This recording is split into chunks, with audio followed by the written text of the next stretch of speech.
We're changing equalizers, we're changing hangers on this car hauler. Welds are broken.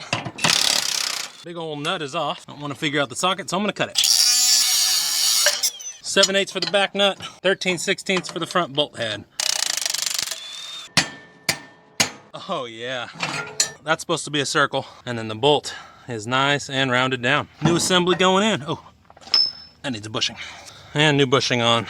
Good, make sure we are oriented in the right way. Rub rail goes onto the rub side of the slipper spring. Bolt and nut is in. Locking nut is on. 2 new shackle bolts. On. Rear is in.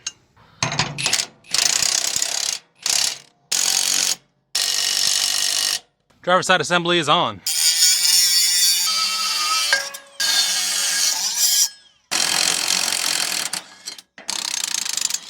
There we go, just needed more balls. All right, all fasteners are loose, they are done. Yeah, buddy. Rub rail is gone, tubing is broken, bolt is brand new. New bushing on spring.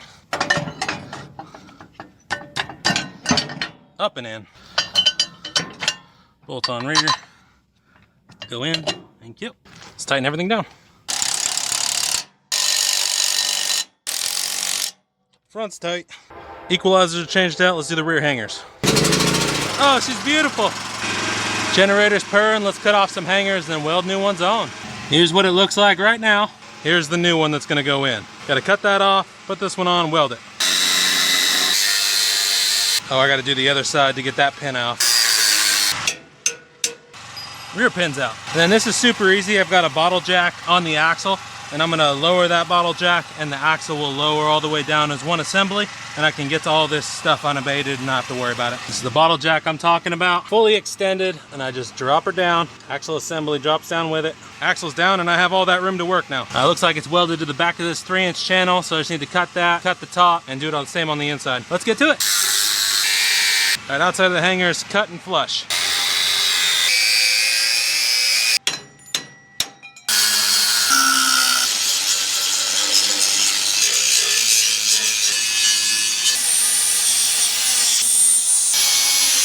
I got the hanger mocked up. I have the bottle jack lifting the whole assembly up so everything's square. I can just tack it on, double check the square, and then weld her out.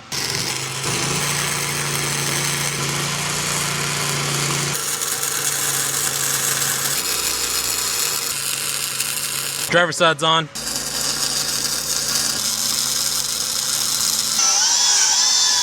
I'm not going to use this hole for the smaller fasteners. I'm going to put a regular shackle bolt in, but I'm going to step drill this out.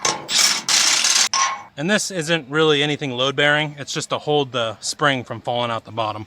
Go on the other side, do the same thing. Good. Rear passenger retainer is on. Driver's side.